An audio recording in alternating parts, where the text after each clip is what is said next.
Kita mula terus. Okey, Doktor. Okey, Assalamualaikum warahmatullahi taala wabarakatuh dan selamat pagi. Yang saya hormati Profesor Dr. Bah Bibi selaku penyelia kepada pelajar. Yang dihormati juga penilai iaitu Dr. Ahmad Uzir. Apa khabar Dr. Uzir? Assalamualaikum Tuan Bu, khabar baik. Terima kasih. Dan pada calon iaitu pelajar yang bernama Syahidullah Yahya dan urus dia pada pagi ini serta kepada pelajar jika yang hadir lah. Okay, pada pagi ini kita ada pembentangan cadangan penyelidikan di bawah program MT 167 iaitu master dalam bidang kepintaran buatan AI, iaitu Syahidullah Yahya.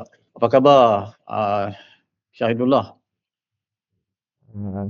Alhamdulillah sihat Doktor, sihat. Okey. Okey kita diberi masa dalam lebih kurang 20 minit untuk buat pembentangan dan selepas itu kita akan ada soal jawab oleh panel. Kebetulan pada hari ini PM Dr. Hasyadi tidak dapat hadir tetapi laporan akan diberilah kepada calon nanti. Dan seterusnya kita akan soal jawab oleh panel yang kedua lah. Okey, selepas pembentangan. Okey, dengan itu saya menjemput pelajar untuk membuat pembentangan. Dipersilakan.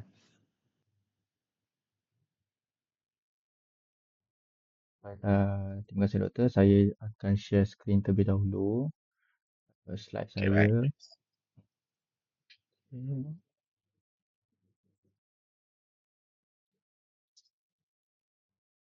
Bismillahirrahmanirrahim. Boleh saya tanya, Puan Nurul nampak ke skrin saya? Sebab saya ada masalah internet sikit slow kat sini. Okey ke? Nampak. Alright, Nampak. Alhamdulillah. Okey. Okay, Bismillahirrahmanirrahim. Assalamualaikum warahmatullahi wabarakatuh. And very good morning.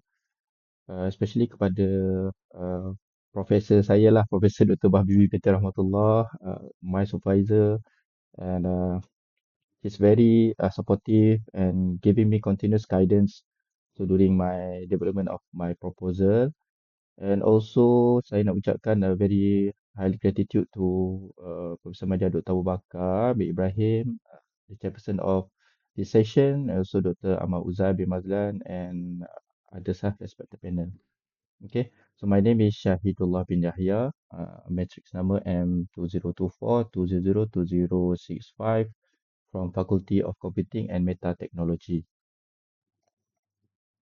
Okay, continue to our second slide, which is the introduction.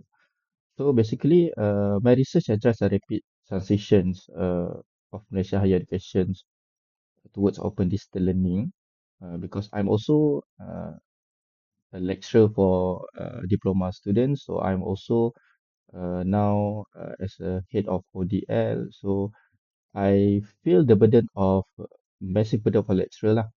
So now lecturer in Malaysia have to become or act as an instructional designer, which we call ID.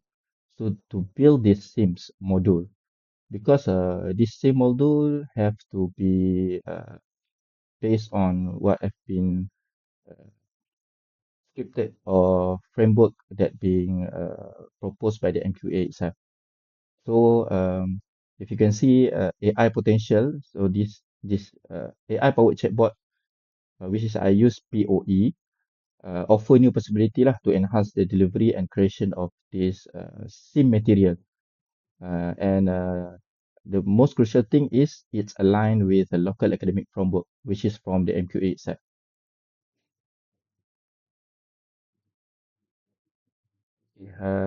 Moving to the third slide, which is my problem statement. So actually, what I found is the bottlenecks of what being faced by most of lecturers that are being assigned as a ID, as a instructional designer, is to manually develop MQA compliant SIMs. So even in my college, I can see clearly my friends that was from conventional lecturer have to develop SIMs manually based on the MQA compliance. So even not all lecturer do actually understand the whole instruction from the MQA document. So uh, I see also the lack of empirical data needed to adopt AI cost effectively, because there are some tools on the market that can generate SIMs, for example, open learning. Okay, open learning, but it's very costly. So I've that's why I run this. I do this study research to overcome the cost problem. Okay, and I think that if I don't do this research as well as what I've been dinasihatkan from my supervisor, so she's the one that very much give me guidance on based on what problem that I've done that I faced in my college. So how I can improve this chatbot compliant with academic theoretical and also MQA requirement lah. Okay, if you can see in this my slide, there are four things that as I explained before, which is underexplored in ODL, which is I haven't seen a very complete AI chatbot that can support self-directed learning for SIM development. Okay, and uneven lecture readiness. You can see the lecturer differ in their readiness to use AI with concern about accuracy, ethics, and pedagogical fits. So this is the common issue that I found in the research study and also in on the ground lah, and the ground basic, where lecturer they feel scared to use because they think that the AI is not accurate, it's not ethical, and they're afraid that it doesn't fit the pedagogical MQA requirement. So the third thing is the cost, as I said explained before, and also limited evidence of adoption lah. As I said, I haven't seen any research specifically design SIM using AI chatbot. So that's the problem segment that drive my research. Okay. So moving to research gap. So based on the research that have been produced, I found that most of the study being conducted is more on student student use lah. Okay, but I found only few researcher that focusing on the use of AI by the lecturer or teachers, especially for getting SIMs, self-instructional module. So my research fill this gap. So that's why I use POE. So POE is actually a platform. It's not actually we can for developing these sims we have to have to use the POE. It's not like that. Just because based on what I've see and I read and then and also I have test my click to use the POE platform. So they found that it's easy to use lah. So one more thing is the POE platform is also it can orchestrate, means that it can be combined with different type of LLM. So I found that this platform is very useful for me to expand my research for maybe for my PhD, so that I can after this I can be more what we call focus on different kind of study. For example, if the sim will be developed for mathematics sims or module, so maybe there are specific LLM that can be choose as the AI lah, AI LLMs to develop the content of the sims. So in this research gap, if you can see, there are three sections that I've been uh, divided, which is practical gaps, contextual gaps, and also literature gaps. The practical gaps, limited exposure and research platform that are more accessible and flexible. Yeah. Okay. And the second one is contextual gaps. Is most AI study focused on general students. Sorry. Also literature gap lah. The acceptance of local literature towards AI platforms, basically for SIM as not be represented empirically. All right. Moving to research questions. So, so my research is guided by three core questions, which is the needs, the developments, and also the acceptance. So, the needs is about what the needs, challenge, and features expectation of lecturers in Malaysia for teaching purposes and also developing sims. For especially it's for developing sims lah. So before I run this research, so I need to study the needs.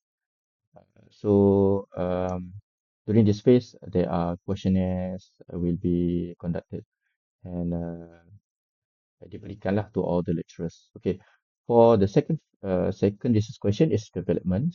So how can AI chatbot prototype be developed by integrating pedagogical principle? So there are several things to be focused on this phase, which is what platform, what LLM, and also what are the reference, which is the MQA itself. Actually, there is a document provided by MQA specifically for developing this ODL Open Distance Learning Sim lah. Okay. And the third question is the acceptance. So instead, once I've developed the chatbot based on the needs of the lecturer, so how far will the lecturer will be used my chatbot, and how they will use my chatbot, and how they feel when using my chatbot. So that the academic tools that I developed uh, can be used and can be continually used by the lecturer lah. Okay. Moving to research objective. So actually, my research objective perfectly mirror the research questions. So this is for me to ensure the type focus methodology. So focusing on the objective one, as I mentioned in research question one, I have to assess the need. So the objective one of this research is to survey the needs of lecturer in Malaysia. Okay, for the use of a chatbot for teaching purposes and specifically to develop the SIMs. And objective two is to develop prototype. So this is just a prototype. So this prototype will use the POE platform. Like I said, this is from Quora for generating the self-instruction module. And I have to make sure that it's relevant to the Malaysian higher education context. So by referring to the MQA standard. And objective three is to evaluate the acceptance. The lecturer Malaysia Higher Educations towards development of SIMS chatbot prototype. So this one I will use a thumb method from Davies. Okay. Con Continue to our next slide, which is a research design matrix. So this actually it's a summarization of the research questions, research objective, the method for every research objective, and how the data collect, the analysis, and also the sample. Okay. For research objective one, so data collection is the need assessment questionnaire. And there the analysis descriptive statistic will be used to quantify the needs, challenge, and the future expectation. So from this data, I can tailor my prototype to fulfill the needs of the lecturer lah. So the sample I will targeted for 50 lecturers from IPTA and also IPTS. Specifically, for the lecturer that involved in developing the SIMS module, self-instructional module. So it's not a blindly uh, sample, so it's a purposive sample lah. And then research objective 2. So the method I've used is, as I said, a POE. And for the LLM, the preferred LLM for now is Gemini 2.4 Pro. Okay. And the prompt framework that I use is PARTS. This one is also released by the Google itself. 2035 articles.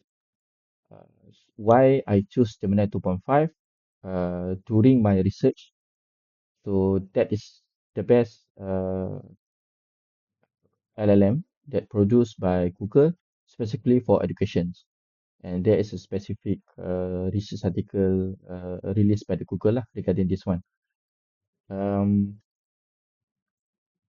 The prototype for the data collection, the construction based on MQA ODL guidelines. So the process is during the developments in the POE platforms, it's not only consists of LLM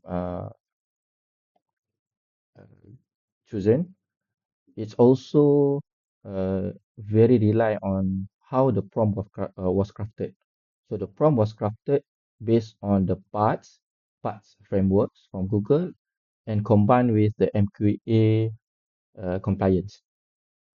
Okay, and then for the analysis, iterative design, construction, and refinement of the AI chatbot prototype. And there is no sample lah. There's no data being collected here. Okay, right. For research objective 3, the method used is mixed method, qualitative and quantitative. So quantitative prototype acceptance questionnaire based on the heterogeneous acceptance model TAM from Davis. And statistical analysis, correlation regression to test the relationship between TAM, PU, PU, ATU, PIU. And this is the four main things from TAM's framework that I will analyze. And also this is the basic framework that I will use to develop the questionnaire together with some adjustment, and it will be verified by 3 industry expert lah. So for this research objective, it targeted same numbers, which is 50 lecturers, okay, from IPTA and also IPTS. Okay, move to research methodology. So I'm utilizing the sequential mix method with purposive sampling. So a very specific respondents. And this questionnaire instrument were adapted from Davis, like I said, and validated by 3 technical experts lah. Okay, I already find and they already agreed lah to validate my questionnaire. So the phase 1 is the need of assessment. This is the phase 1 need of assessment. Quantitative 50 lecturer, descriptive statistical analysis to see how far they really need an AI chatbot to develop the SIMs. Okay, and phase 2 is development.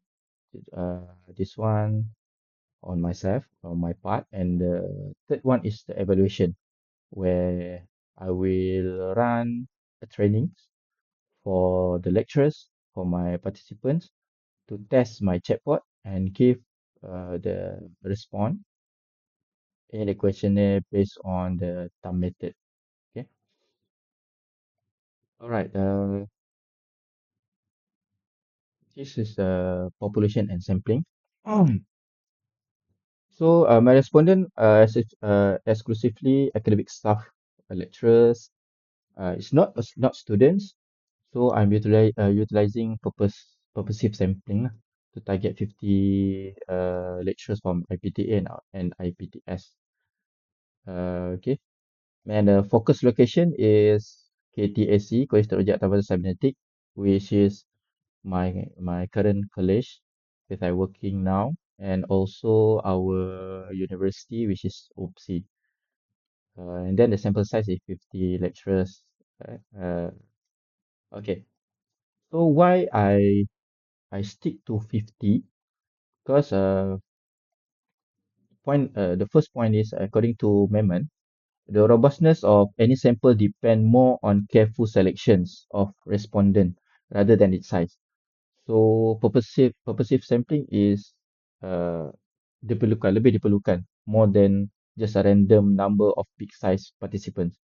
So this study specifically target lecturers who actively develop SIM module, uh, prioritizing the accuracy of respondent selection through purposive sampling. So methodologically, it sound rather than blindly, I just give my sampling. I give training and get a response from the one lecturer that doesn't develop the SIMs. So that's why I just stick 50 lecturer. And also to the Roscoe rule of thumb, 1975, said that a sample size between 30 to 500 is appropriate for most behavioral and survey. This one I found from Sami Kumar Praharaj 2024. So he's the one that cite this Roscoe rule of thumb lah. Okay. Critical framework and prompt constructions. This is the phase two. Uh, I'm sorry. Uh, this is the phase three. Phase three, which is how I developed the TAMS questionnaire. Okay, the research utilized the complete technology of acceptance model TAMS to evaluate the adoption through four key constructs. The first is perceive of usefulness. So the degree to which lecturer believe the AI chatbot will improve their work performance, efficiency, and creating self-research material. And the second one is a perceive easy of use. So how easy the lecturer can use my chatbot, how easy they can understand the the platform itself. So that's why I use POE platform based on what I have test before. This is the most easiest, most understandable platform for any non-IT lecturers to use.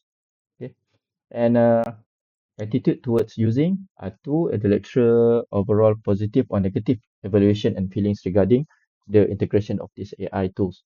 So of course, even though I've developed according to the MQA compliance and so on, so I have to test, does they really feel positive on what the chatbot that I have been developed, so that this chatbot can be accepted and used by all Malaysian, my target lah for all Malaysian institutions and lecturers. Okay, behavioral intention to use is the final measurable outcomes indicate the lecturer's conscious willingness and future intention to adopt and continuously use the bot. So this is also my main goal.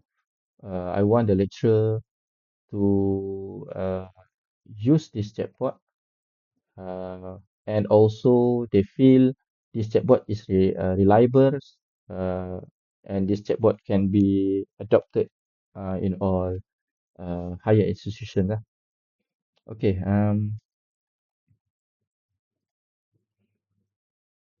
sorry, it's my slide. This is a prompt framework. Okay, prompting for self-instructional material.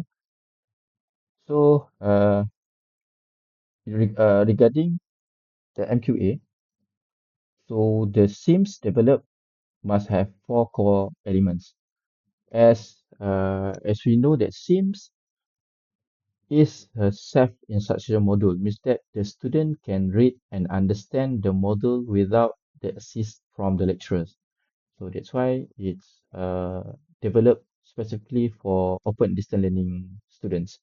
So means that even the student doesn't attend classes, uh, doesn't attend face-to-face uh, synchronous classes, so they still can understand the whole subject by just reading the SIMS. So that's why the MQA give a guideline. So it have to be self-explanatory. So it feel live. So means that when a student read, it feel that's like the lecturer are talking to him or to her. Okay, and then it's self-contained. The output must be independent, explaining technical terms internally and minimizing the reliance on external link. Okay, self-contained and self-directed content is structured into smaller unit to facilitate flexible and self-paced learning. And also the SIM have an element of self-evaluating from mandate the inclusion of short quizzes, self-checks, self-guides, and reflection activities. So for a non-IT or conventional lecturer who maybe they hard for them to understand the MQA compliance, so I think they will feel burdened to generate this SIMS module. But concurrently, the higher education are forcing the lecturer to change their mindset from a conventional method of teaching into open distance learning. So that's why uh, by using AI, because AI have an NLP uh, elements, so it can generate a text sound like human and look like human. So even for me itself to generate manually seems by using humanized words is also very difficult. So that's why we need to implement this AI chatbot to help the lecturers, which is non-IT or maybe they, they uh, before this they doesn't develop any module itself. They just use a module from others lecturer. So how can they can develop a new SIM module? Okay. So for the standard output structure, this is how 11 elements that need to be inserted in the SIMS module, and all these elements can be generated by the chatbot. Okay.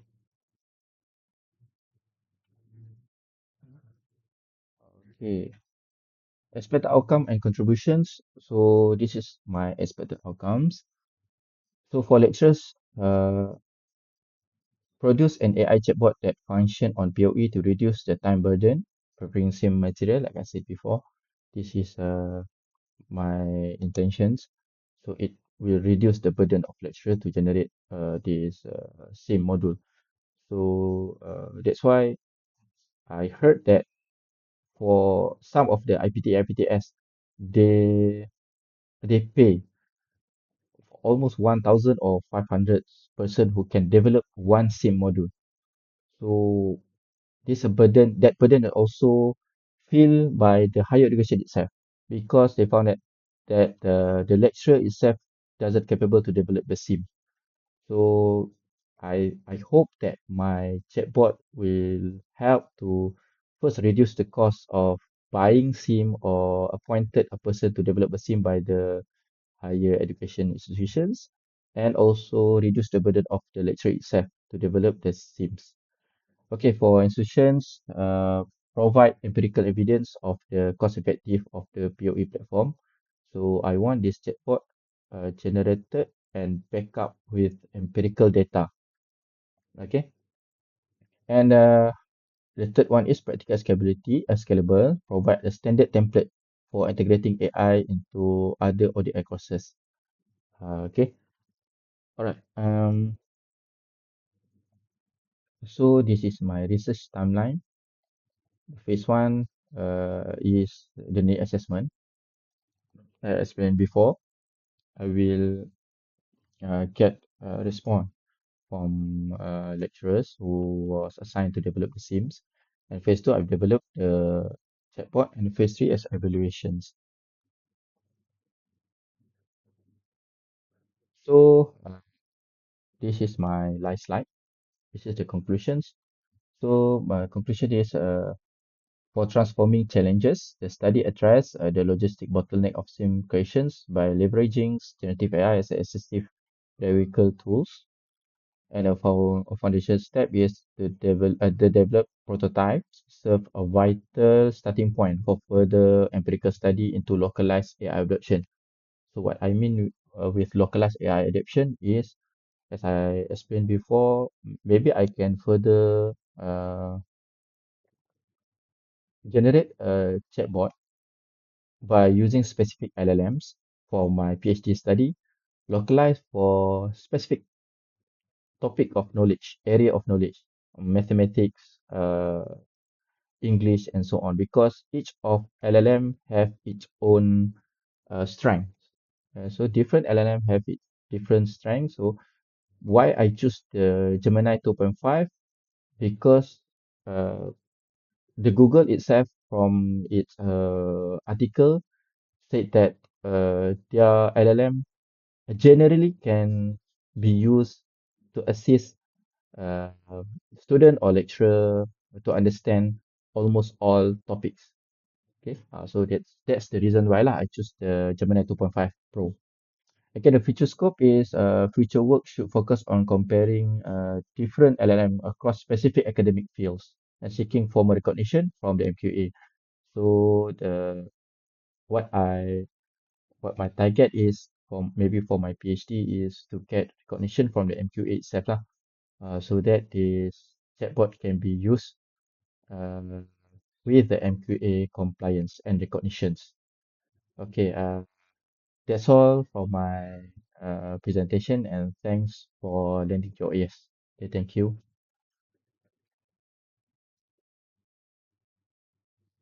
Okay, thank you very much, Shahidullah Yahya. So now we are going to Q&A. Okay, I pass to Dr. Ahmad Uzair Mazlan. Okay, Assalamualaikum warahmatullahi wabarakatuh. Am I clear? Clear, Okay, Doctor. Crystal clear. all right. Mm. Thank you very much, Mr. Shahidullah Yahya. I would like Mm. to first thank our chairman of the session, Dr. Prof. Madya, Dr. Abu Bakar Ibrahim, as well as we have Professor Bahbibi Rahmatullah as your supervisor, and then Urustia. Setia Nurul, Puan Nurul. Okay. Mm, so I understand that Dr. Ashadi is not present, so the session belongs to me. All right, so I guess I'm gonna be the major panel lah for today. Then we also have the summary from Dr. Ashadi, where we will discuss on what will be the moving forward for your Shahidullah's study in master on research in AI. All right. Yeah. First things first. I can see that the scope is seems like it's more into applied education technology rather than AI. Yeah. Okay. So I think the master application under artificial intelligence is not quite suitable because this is not actually looking into improving NLP processing or machine learning, but then it's more into testing the application of a off-the-shelf LLM lah, and testing the application and human acceptance. So this is clearly under academic academic acceptance or delivery lah for students. Correct? Okay. So you can see me now. Okay. Okay. That's one thing, but I'm also not sure where does it should fall better. Is it human machine interaction or wait.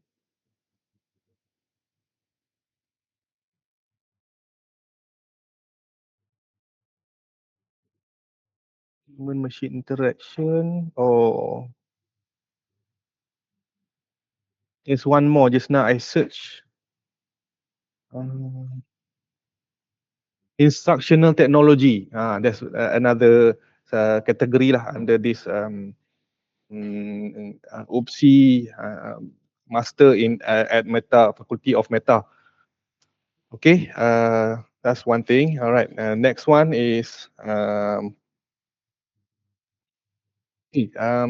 this study is basically looking at if I see your objective. Okay, can you go to your slide around near almost the end? I want to see the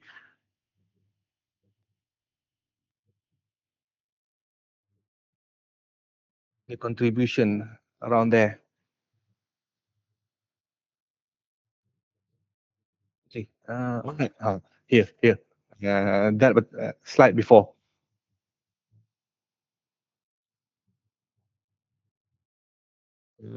Later. Okay, expected outcomes and contribution. Right, provide especially this for institutions, provide empirical evidence of the cost effectiveness of the PO platform. Okay, this one we need to be a bit clear whether we want to prove that either AI is good at making self-instructed SIM material in ODL, or PO is better at solving what other AIs don't. So dia macam ada satu discrepancy lah di antara you punya proposal tu dengan sama ada nak gunakan PO sebab dia adalah bagus dari segi cost effectiveness. Yang ini penting lah sebab ini akan shape you punya tajuk ke arah destinasi dia nak pergi ke mana. Boleh okay. Pertama, selain dari itu, kenapa kamu nak gunakan PO sebagai platform berbanding yang lain-lain? Assalamualaikum. Yeah. Actually, this PO ni hanya platform. Actually, ramai yang bertanya juga kenapa perlu guna PO sedangkan Gemini itself and also ChatGPT pun boleh je guna sebab kita can pre-prompt. Okay, the answer is my research, my intention is for future research. This POE, dia ada capability of integrating other LLMs. So, dia integrate through API. So, seperti yang saya explain sebelum ni, ada beberapa tools yang saya dah cuba guna seperti ada Abacus and so on. Tapi bila kita cerita tentang cost effective, the POE is the most cheapest platform. Sebab saya fikir this platform is not just being used by university. Maybe university ada banyak duit untuk bagi grant untuk beli this software. But what if for IPTS like macam saya punya IPTS, actually the lecturer itself have to subscribe. So I have to choose the most effective and cost effective lah. So POE is the best. I have tested for almost 1 year this POE. So paling bagus dia adalah dia boleh for example, during the masa lecturer menggunakan this POE, so they can change the LLMs. Even the non-IT person can just track and just choose which LLM that they think yang the best. So kalau other platform dia agak susah, it's not user friendly lah. So I choose POE just because the easy of useness lah. So which university are you from? Saya IPTS, College Teknologi Antarabangsa Cybernetics. Okay. So the one you mentioned in the document. Yeah. Alright. Yeah. Okay. Right. How do you find POE as compared to Notebook LM? Have you ever used that? Yes. Actually, it's very much different, sangat berbeza.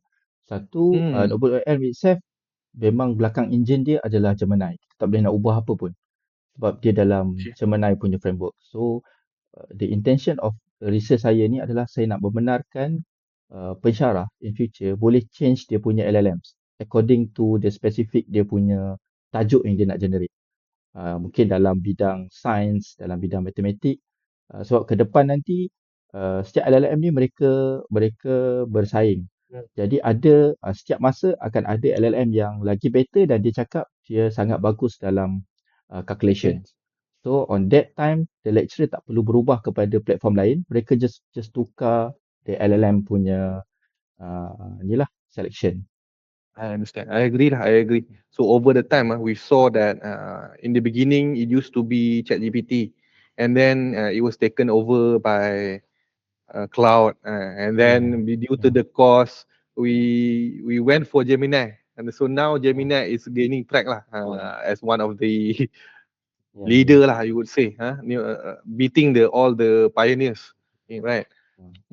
But the thing I found interesting is that okay, I'm not so sure about PO ecosystem, but the notebook LM, the output you can actually restrict it from going beyond the context, beyond the ecosystem, beyond the you say macam ada satu tempat yang you boleh upload all the documents into, right?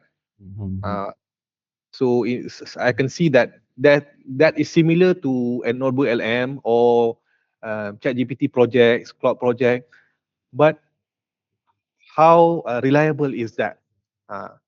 Can this be guaranteed that it does not hallucinate or not hallucinate yet, even go outside of the context document that you provided it with in the ecosystem? Yes. Yeah.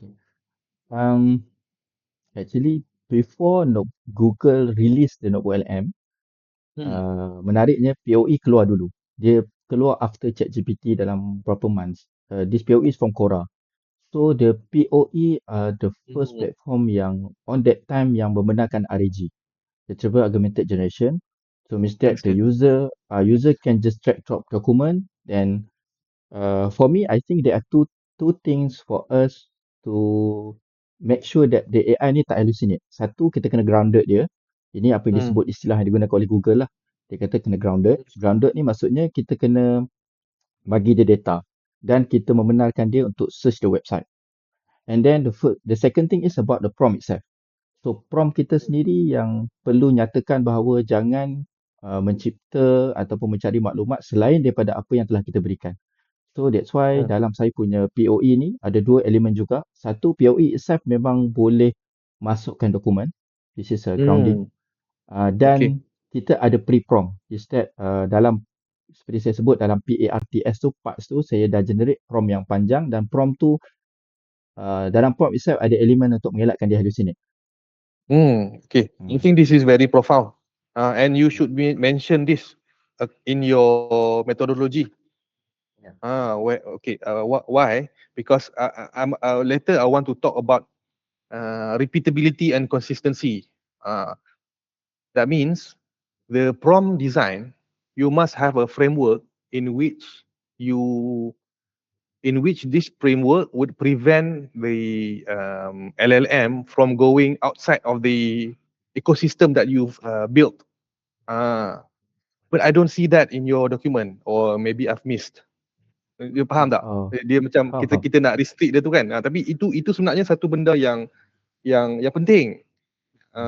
Sebab kan kalau tidak dia lari tajuk lah, dia keluar daripada yang kita nak dia jawab kan. Okay. Tapi good answer lah. I hope that I can actually see lah how based on prompts you manage to constrain itself from going beyond what it's supposed to do. Okay, I accept lah this answer. Okay, so saya mungkin akan lompat-lompat sikit tau saya punya point tapi I try my best to keep myself coherent.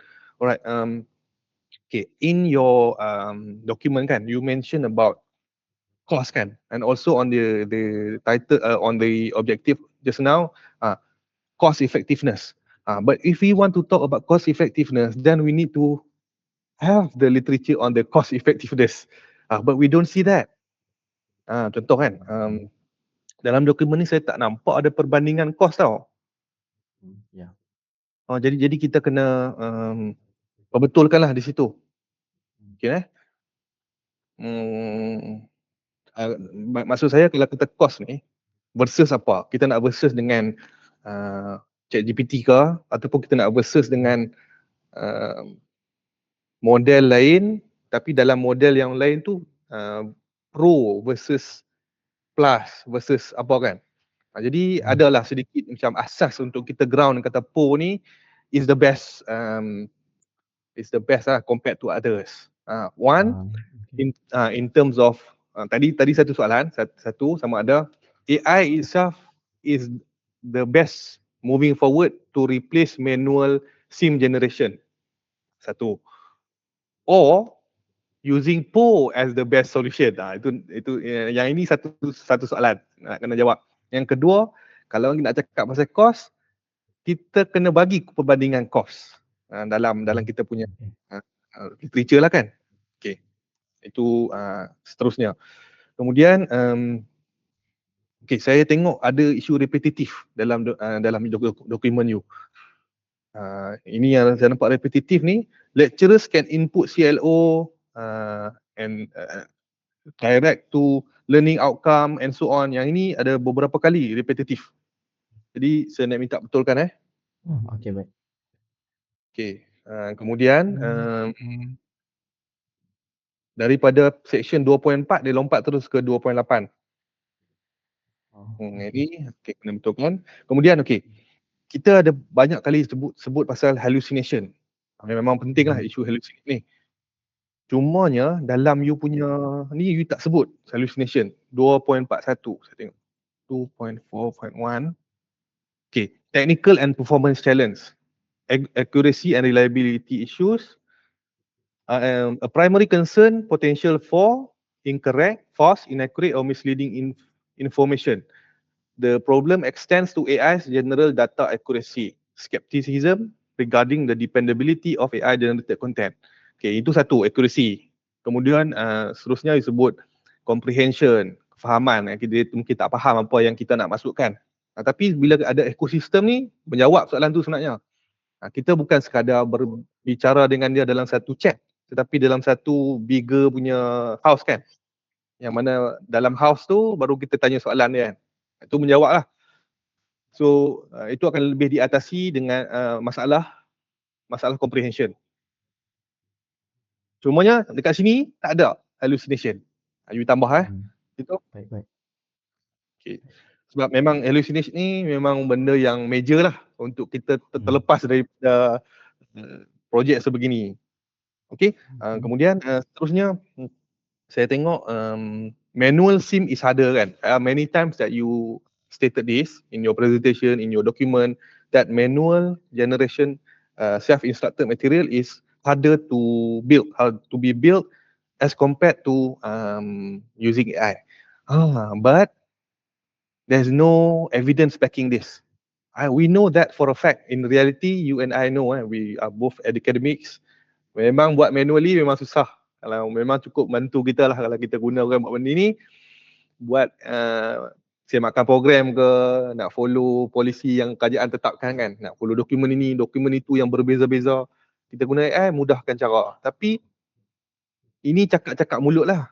Kita kena ada satu substance yang berdasarkan fakta. Jadi saya nak minta you tambah lah itu. Citation ke, survey ke kan. Statistik apa-apa yang boleh menguatkan bahawa manual SIM ni memang sukar. Berapa lama masa yang diperlukan dan kita harap benda ni boleh diatasi lah. Saya rasa ada dia punya reference yang terbaru untuk menyokong. Kemudian saya tengok ada kolej yayasan Pahang kan? Sebenarnya saya nampak kolej yayasan Pahang ni dan dia sebenarnya menarik minat saya lah. Cumanya dia terberhenti dekat situ. Jadi saya nak tahu apa sebenarnya yang kita boleh dapat daripada kolej experience kolej yayasan Pahang ni. Dia adakah satu produk yang gagal sebab dia incorporate AI dalam LMS dia. Model tu kan.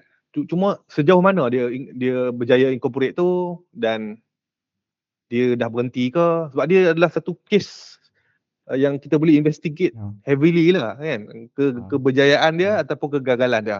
Tetapi kalau kata kita tak ada maklumat, kita take out lah, situ je lah.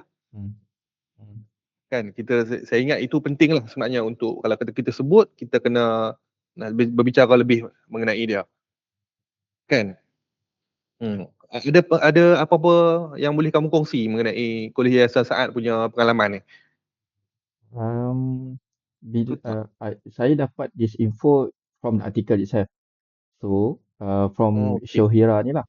Tapi bila saya pergi ke website dia, saya tak jumpa benda tu diimplement kat mana. Sama ada diimplement dalam maybe dalam deep search, deep web. Mesti deep web ni dia kena login dulu baru kita nampak. So saya tak boleh nak access. Yang ada hanya Internal lah artikel kan, internal LMS dia kan. Deep web dia susah lah kalau deep web. Kalau dia buat open mungkin saya boleh further lah cari.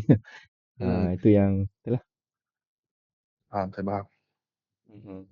Maknanya kamu kena nilai lah sejauh mana layak dibicarakan lah ni kan, ataupun sejauh mana kita nak letak disclaimer ke kan, dalam you punya proposal ni lah. Tapi pada saya punya personal opinion lah, saya rasa tak taruh mana pun. Sebab benda ni baru kan, dan oleh Yayasan Pahang ni pun agak dia tak boleh nak spend banyak lah untuk dia buat satu komprehensif punya infrastruktur kan, yang menyokong dia punya konten, ada pula AI tolong cakap kan. Kalau universiti kita mesti IPTA yang macam-macam kan, dah yang buat dulu kan, ataupun lebih kurang lah. Itulah saya punya personal punya opinion lah kan. Tak ada evidence. Okay, seterusnya kalau kita pergi ke metodologi kan. Okay, metodologi. Saya tengok ni ada satu manual lah untuk macam mana sign up PO kan. Sebenarnya manual ni tak patut duduk kat sini. Dia merendahkan kamu punya konten ni sebenarnya. Saya gembira, saya suka sebenarnya projek ni sebenarnya. Tapi bila you letak manual tu dia macam kan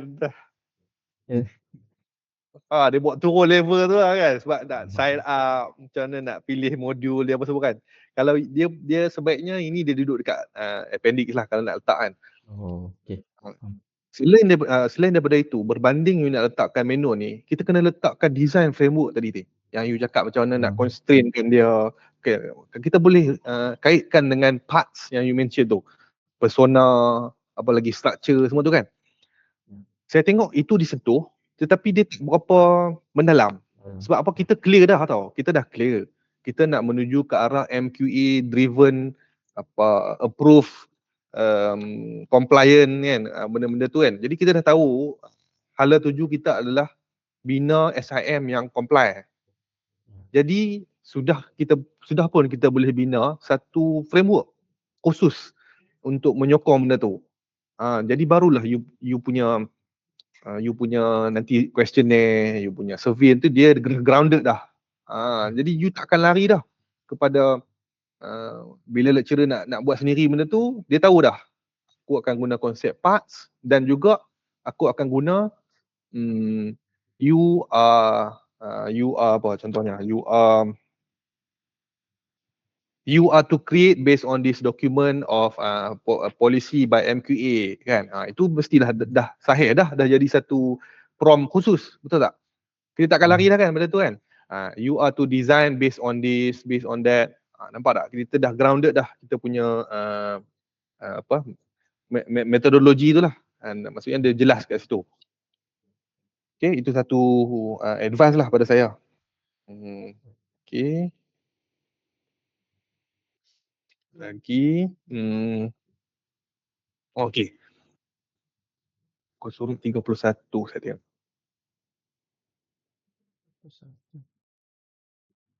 Okay, macam ni. Okay. Following the comprehensive needs assessment, this phase transition to a qualitative development approach to address research objective 2. Okay, saya rasa research objective 2 ni okay to develop a prototype, tetapi statement mengenai dia tu, qualitative development approach ni saya rasa tak Ya, tepat lah. Kan? Dia sebab dia macam dia development. Faham. kan, dia Faham. lebih kepada sebenarnya kita create dia macam kita buat projek biasa, standard development ataupun instructional design. Itu ayat tu betulkan lah. Itu saja. Design. Design untuk instruct untuk instruction design lah kan, untuk instruct lecturer supaya boleh bina SIM kan. Itu yang kita nak buat kan. Instructional. Okay. Okay, dari segi sampling kan. Dari segi sampling, kita tahu kita ada 50 orang pensyarah lah untuk di bagi assessment kan. Yang mana mereka ni dia attend AI workshop, betul? Okay. Kemudian satu lagi set of question untuk acceptance test. Betul? Mereka ni orang yang sama ke orang yang berbeza? Sama. Orang yang sama Supaya dia dapat gambaran. Okay, kalau gitu maksudnya ada potensi untuk confirmation bias lah kan? Maksud tak, pasal dia korang ni, dia orang dah attend AI workshop. So kemungkinan besar dia akan menyokong lah. Jadi cadangan saya lah, kita kena bina sebab tau untuk kenapa mereka ni tetap dipilih sebagai golongan yang diambil assessment tu. Kalau tidak, dia nampak macam you intentionally plan that your proposed way ni get accepted. Macam tu. Unless there is a different reason that warrants you choosing them again for this acceptance test. Macam tu saya rasa. Saya rasa dia dari segi cara tu saya tak ada masalah lah. Saya bukanlah sangat strict dalam benda ni. Cuma kita nak bina naratif dululah untuk kita menyokong apa kita nak buat tu. Boleh? Saya pun tak naklah susahkan kamu dah. Saya rasa dah cukup bagus lah. Saya tengok tadi, you ada tick the checklist lah untuk buat itu, buat ini kan. Dan kamu punya penulisan pun saya rasa bagus. Saya suka. Saya suka macam saya boleh relate lah sebagai seorang pensyarah juga kan. Okay. Kemudian apa lagi ya? Berkenaan dengan menggantikan user manual dengan framework tu, saya ada tambah nota lagi.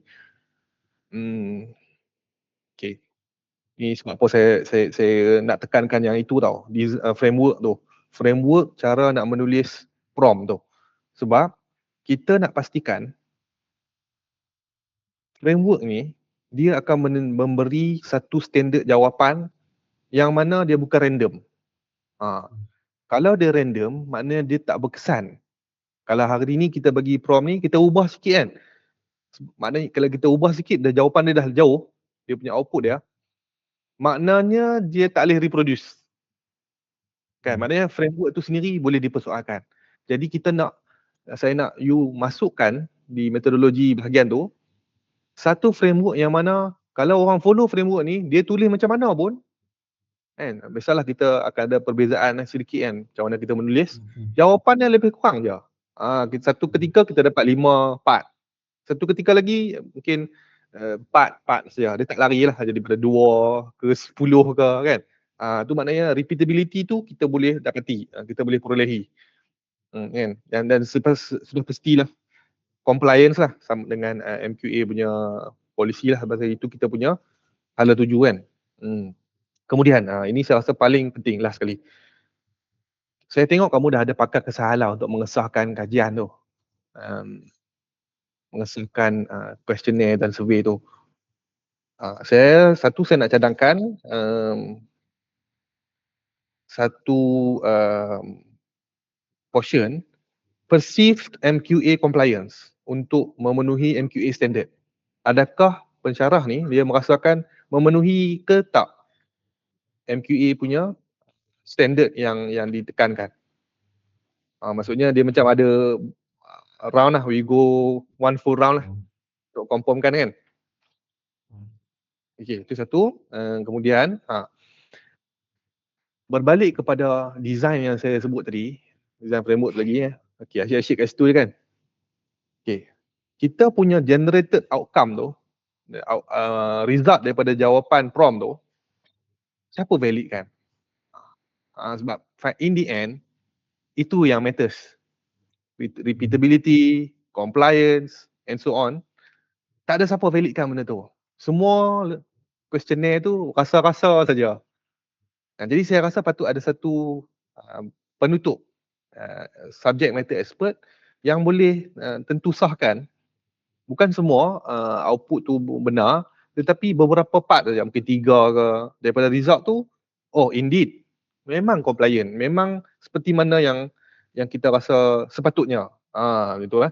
Actual SIM output being correct or not. So kalau dia same teacher, kan, pensyarah yang sama kan, saya kononnya dia dah pensyarah, dia tahulah dia yang ajar benda ni kan. Dia again lah, dia confirmation bias. Dia tak disentusahkan secara adil. Begitulah dia. Using okay, boleh Zahidullah? Saya rasa jelas kot soalan-soalan yang saya tekankan ni semua. Saya sebenarnya itu sajalah daripada saya. Tak banyak nak, Thank you so much. banyak pun saya nak tanya soalan kan. Okay. Boleh? Sambung. Kira banyak lah tu. Okay. Banyak tu. Okay, that's all lah from me. I think Thank you. I can just pass back to our esteemed chairman. Okay, thank you very much Ahmad Uzair. Okay, so kita akan pergi, terima kasih kerana memberi cadangan dan juga teguran yang agak membina lah bagi saya. Okay. Okay, so now kita nak pergi kepada penilaian. Penilaian, jadi kami tinggalkan kami berdua lah. Rustia. Nak minta Encik Syahidullah keluar sekejap Okay, boleh.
Hello, Cik. Hello, ya. Okey, baik. Okey. Ni lah apa. I see. Mungkin bidang Uzair kot, AI. Okay. Boleh tu. Okey. Okey, dah masuk dah. Syahidullah. Dah masuk. Ya, saya. Okey, kami telah berbincang dengan penilai dan juga penyelia. Okey. Dan bersetujulah. Okey, tengok dia punya cadangan penyelidikan ni. Keputusan pembentangan yang saya baca. Okey, jawatan kuasa penilai cadangan penyelidikan tuan-puan telah memperakui untuk menerima cadangan penyelidikan tuan-puan tertakluk kepada pindaan 4 minggu yang perlu disahkan oleh penyelia sahaja. Okey, tahniah kepada Syahidullah. Okey, Terima kasih, Doktor. Terima kasih. okey. Alhamdulillah. Kita bagi masa 4 minggu sajalah buat pembetulan. Seperti mana yang dicadangkan oleh Ahmad Uzair dan juga PM Ashadi lah. Okey, laporan akan di-email lah kepada tuan lah. Okey. Okey, baik. Saya bagi peluang untuk Syahidullah untuk cakap sikit. Okay, Alhamdulillah, terima kasih atas keputusan yang diberikan. Saya sangat bersyukur. Terima kasih juga kepada Dr. Ahmad Uzair di mana banyak perkara yang saya perlu improve. Dan kesilapan saya juga, saya tengok saya dah buat tapi saya tak masukkan. Macam parts, saya punya prompt semua saya dah buat. Chatbot tu dah siap tapi saya tak masukkan. Mungkin kesilapan saya. Dan saya nampak banyak benda yang saya perlu improve dari sudut susunan dan juga validation tu kan. Jadi Boleh. Dua insyaAllah. satu sebenarnya. Saya suka dah penulisan Syahidullah ni. Sebenarnya cantik lah. Mungkin guna AI kot. Kena guna dua-dua juga. Kalau guna AI saja nanti kena marah dengan Prof Babibi. Aduh. Okay. Jadi insyaAllah saya akan keep terus dapatkan bimbingan daripada Prof Babibi lah untuk atas segala nasihat yang diberikan. Okey. Terima kasih. Dan kita bagi prop sikit untuk cakap. Bila macam prom tu. Sorry, kamera tak boleh buka. Problem pula kat sini. Oh, lagi nak ambil gambar ni. Itulah, tak tahu Ustaz. Okay, tadi dia kata kamera is not on. Boleh dah. Right. Thank you so much, Zaif. Memang letak nama pensyarah-pensyarah muda. Kalau muda sangat kan. Tapi pensyarah-pensyarah ni nak tengok all punya ni very good. Memang ada perkara yang kami mungkin tak dapat tengok betul-betul. Telah diteliti lah oleh pemeriksa dan juga looking forward report from Ashadi juga untuk tambah baik lagi sebab Syahidullah ni memang very potential lah, potential candidate. Banyak memang boleh independently buat research dengan baik. Jadi akan take into account lah all those input. Thank you to Dr. Abu juga, excellent sharing of the session. Okey, terima kasih. So sebelum kita akhiri majlis kita, ambil gambar dulu Nurul. Okey, sekejap Okey. Okey, tengok kamera semua. Okey. Okey, 1, 2, 3. Okey. Okey, terima kasih. Okey, terima kasih. Kita jumpa lagi mungkin di masa-masa akan datang. Okey, terima kasih semua pada calon, pada penilai dan juga penyelia pada hari ini dan serta urusia pada pagi ini. Okey, terima kasih. Jumpa lagi. Okay. Terima kasih semua. Tahniah. Semoga berjaya. Selamat Hari Raya Haji. Selamat Raya. Selamat Hari Raya. Okey, Pak Ya.